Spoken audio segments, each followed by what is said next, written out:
Nachdem wir gestern in dem Dorf noch was gegessen hatten, sind wir noch ein Stückchen weiter gefahren, aber wirklich bloß so 20 Minuten zum Gökpina See. Der Gökpina See sieht aus wie ein riesiges Aquarium und umfasst 3000 Quadratmeter. Wir haben uns das gestern natürlich alles schon angeguckt, war jetzt etwas dunkler, aber wir konnten schon sehen, wie super blau dieses Wasser ist. Haben gestern hier auch geschlafen direkt an dem Platz, war alles überhaupt gar kein Problem. Hinter uns geht ein kleiner süßer Fluss entlang. Es ist hier wirklich richtig, richtig schön. Wir nehmen euch jetzt mal mit.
Something's in the air. I can feel it everywhere. Every color seems to bloom, and there's light in every room. Now that you're looking up, I can see it in your eyes that lately it's been tough. But now the sun is rising.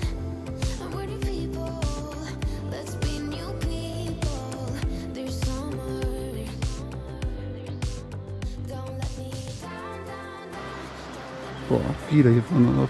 Die sind noch richtig groß hier unten. Mhm.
Der Gökpina See und die darum liegenden Parkanlagen haben uns sehr gut gefallen. Man kann mit seinem Camper und Wohnmobil auf dem Parkplatz übernachten oder mit seinem Zelt auf die dafür vorgesehenen Wiesen. Es gibt ein Restaurant und jede Menge Picknickplätze. Der Gökpina See ist ein schönes Ausflugsziel und komplett kostenlos.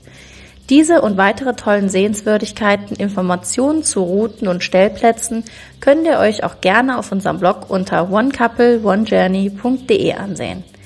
Als nächstes geht es weiter zu einer bekannten, atemberaubenden Gegend in der Türkei, nach Kappadokien. Wir freuen uns darauf, durch Höhlenhäuser zu klettern und das Spektakel mit den Heißluftballons live zu erleben.